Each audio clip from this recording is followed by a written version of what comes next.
So for your restaurant Scarpetta, right, which means little shoe? Scarpetta. Scarpetta. Yeah. Oh, Scarpetta. I'm sorry. So it means little shoe, but Yeah. it's when you grab a piece of bread Yeah. and sop up what's on the plate. Got it. Say fare la scarpetta.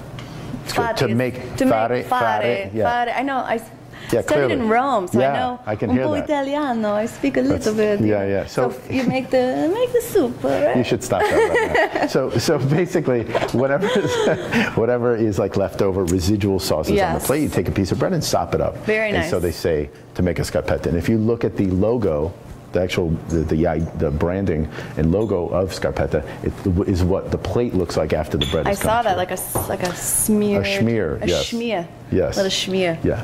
It's like pretty that. cool.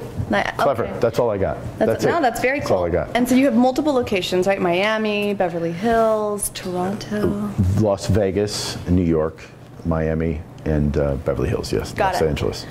Which is your favorite location, or is that like choosing your favorite child? Is that Oh, too it's hard to say. choose? It's too hard to say. Yeah, I mean, New York is home, so I live in New York City, and I love going to LA and Vegas. Yeah. And my second home is actually in Miami. Okay. So, you know, and I've spent a lot of time over the years in Miami. So I guess the benefit of, you know, what's the point, right? The point is to create a life that you want to live. So I enjoy spending a lot of time in those cities. Yeah. So that's the intention, to just spend more time in those places. And fortunately, I have a business that can allow me to do so. That's very cool. Yeah. So when you were little, did you have an idea of what you wanted to create? I know you were going to go into, right, to be a plumber, and that didn't work out, and now done you're your a chef, research. and Google is a great your research. resource. So yeah, when I went to a vocational school in Waterbury, Connecticut, where I'm from, Cool. and I couldn't get into the plumbing program. So as a second choice, I chose culinary arts. And it's funny how life kind of gets in the way sometimes. And I was so disappointed, and I was so upset at the time when I couldn't get into that plumbing program. Right. And it's just serendipitous, obviously, Yeah. that now it turns out I can't stand physical labor. Yeah. But I do like to wear my pants like that. There you go. You know, which is kind of Can I borrow a pencil? an option. Do you have a pen that I could borrow? No? Really weird. Come on. It's really it's a weird. plumber joke, no? It's uncomfortable. We'll edit that out. The beauty of editing. Probably not. We're going to keep that in there. That is cool. Yeah, it's true how things work out. Sometimes you think you're on one path and then something else happens. Exactly. Is there like a defining moment of your life or something that happened that, your aha moment? What was your aha moment? Did you have one when you were like, oh my God, I'm doing what I'm supposed to be doing. This is perfect. If you know, the good news is that life, when things align, right? I think you have those moments repeatedly, and nothing is ever smooth, and nothing is ever the way you see it in your mind's eye. There's that famous little cartoon, which is like your idea of success, this path to success is straight, but then Right, you know, like, in reality, it's like all over the place, and that's and I found that repeatedly. So there's I've never found that aha moment. Although there was my first review in the New York Times. Ruth Reichel wrote about it. I think it was 1997, maybe 98. Early 98, she wrote the first time I had been like in print in the New York Times, and I remember thinking to myself, this is really good. Like, I think she got the approach, she got the idea, and this. Cool. So that was kind of like, okay, all right, I'm not crazy for thinking about things the way I am, which That's is nice. very cool. Yeah, it's good. Because you had also gone to Germany, right, to study pastry. That's part, right? So yeah, I went to Germany to be closer to Italy, essentially. So I worked at a great hotel, the Hotel Bayerischer, which is a well-known hotel in Munich. Okay. And then I would just steal away all the time to Italy as much as I could.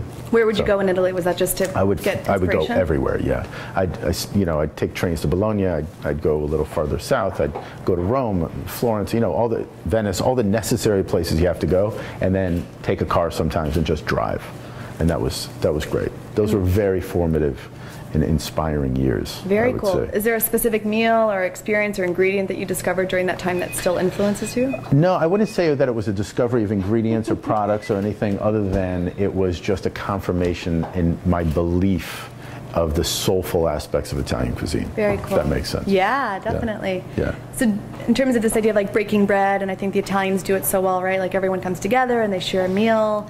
Is that what your restaurants and what your mission is, to bring people together to enjoy this part of life? You know, I think, you know, appreciation and enjoyment is clearly very important, right? And in savoring things all the way down to the very last drop, clearly also an important aspect of things. But also, I think that for me, it makes sense. The sense of familial, obviously, that's evolved over time, having a family now and things like that.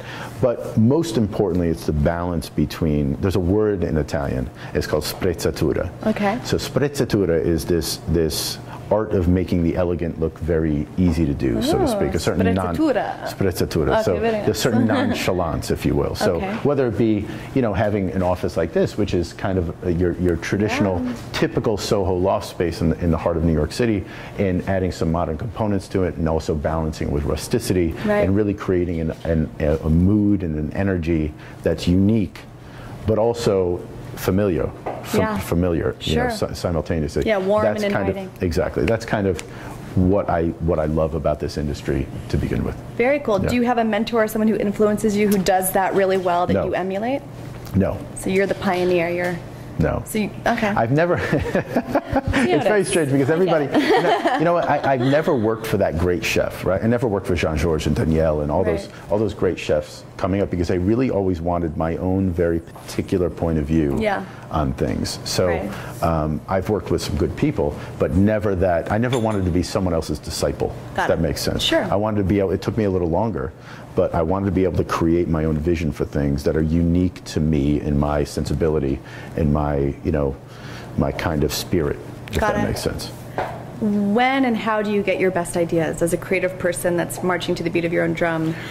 Is there are you with friends out late at night and then something hits you? Are you running down the High Line? When do you get your moments of inspiration? You know what? I'm very fortunate that I surround myself with really good people who are very talented and have their own great ideas. And my goal is to take some of those ideas, hone them, or present them with ideas and allow them to hone them. So it's a creative process, and I throughout my career I've always found it really important to allow people that freedom of creativity.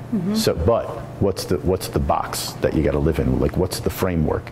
So I say, from a marketing and a business element, this is the framework. We have to live inside this framework. Once we're outside of the framework, then we're off brand, so to speak. So we have to live within the confines of who we are. Okay, that's interesting. Is it? It is. It's very interesting.